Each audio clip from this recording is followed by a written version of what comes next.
पंजाब सरकार में पूर्व मंत्री लालजीत सिंह भुल्लर की गिरफ्तारी हो गई है। हमारे साथ बातचीत करने के लिए आम आदमी पार्टी के वरिष्ठ नेता अशोक मित्तल साहब हैं। मित्तल साहब, भुल्लर साहब की गिरफ्तारी भी हो गई गगनदीप रंधावा के सुसाइड केस में। आपको लगता है कि आपकी पार्टी ने थोड़ी देर कर दी इस ये एक्शन लेने में?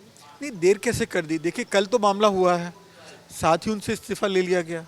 उसके बाद जो भी साक्ष्य सामने आए, उसकी इंक्वायरी हुई, इंक्वायरी के सामने जो रिजल्ट सामने आए, उसके बेस पे उनकी गिरफ्तारी हो गई। तो इसमें देरी कैसे है? विपक्ष ये कह रहा है कि हमने दबाव बनाया। आज संसद में भी इसकी मांग उठी। गृह मंत्री अमित शाह ने कहा कि पंजाब के सारे सांसद लिख के दे दें, हम सीबीआई जांच कराएंगे। तो जब ये दबाव हुआ है तब जाके मान सरकार ने बिल्कुल। देखिए, पंजाब सरकार किसी तरीके के दबाव में नहीं आती है, लेकिन यदि किसी व्यक्ति के साथ अन्याय हो, कोई भी हो, वो छोटे से छोटा हो, बड़े से बड़ा हो, और कोई भी व्यक्ति अन्याय करे, वो जितनी मर्जी बड़ी पोस्ट पर हो, सरकार उसको माफ़ नहीं करती है, चाहे वो अपना मंत्री ही क्यों ना हो। वो अब देख रहे हैं।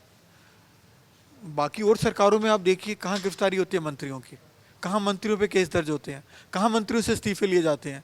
ये आम आदमी पार्टी की सरकार है जो मुस्तैदी से पंजाब की जनता के साथ खड़ी है और हमेशा खड़ी रहेगी।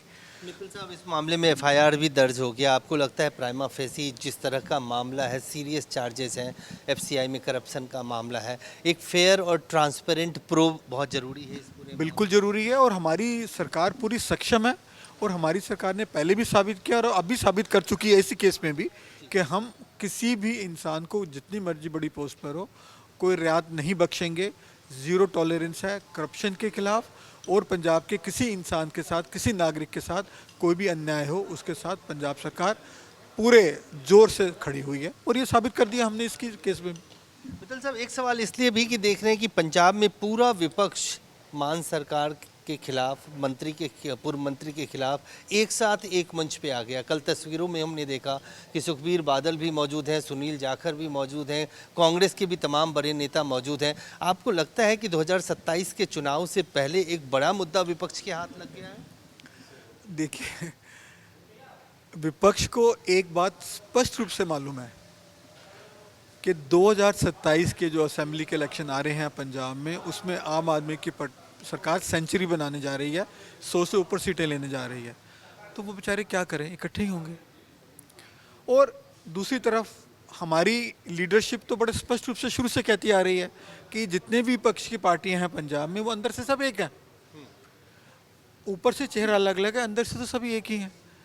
और वो पहले अंदर से एक थे, अब सामने भी आ गया उनका चेहरा, क्योंकि उनको अपनी हार दिख रही है।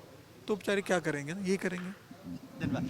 तो साफ तौर से अशोक मित्तल साहब का कहना है क्योंकि आम आदमी पार्टी की सरकार रिपीट हो रही है, इसलिए 100 से ज़्यादा का आंकड़ा ये प्रेडिक्ट कर रहे हैं, इसलिए विपक्ष की तमाम पार्टियां मजबूरी में एक साथ एक मंच पे नज़र आ रही है।